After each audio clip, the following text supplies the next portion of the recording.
Kwanza naishukuru serikali ya Samia Suluhu Hassan kwa ulinzi na vyombo vya dola vinavyotulinda kwa siku ya leo Sabasaba.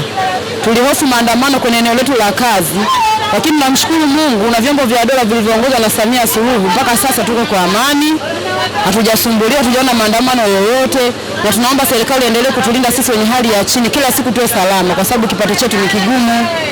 Tunafanya kazi hizi kwa wakati mgumu. Asubuhi na mapema tumekuja kwenye biashara zetu hapa, kama sasa toka asubuhi mpaka hapa tuko safi, tuna amani. Labda sehemu zingine huko hatujajua, maeneo mengine mbalimbali.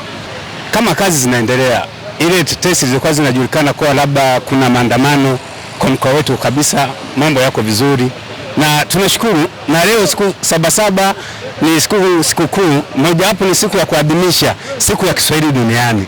Kwa hiyo ni moja hapo ambayo tunajivunia kama Tanzania kuheshimika ndani na kimataifa. Kwa mazingira yetu hapa tumeamka salama na hali ya sikukuu tumepokea vizuri na shughuli zetu tumeendelea nazo bila shida. Sikukuu ya leo ya Sabasaba ambayo ni sikukuu ya wafanyabiashara na kwa ujumla yale yote yanayoendelea ndani ya nchi yetu, sisi upande wa mkoa wa Katavi kwa watu wanaofanya biashara ndogo, hali ni shwari, hali ni tulivu, watu tunaendelea na kazi zetu kama kawaida.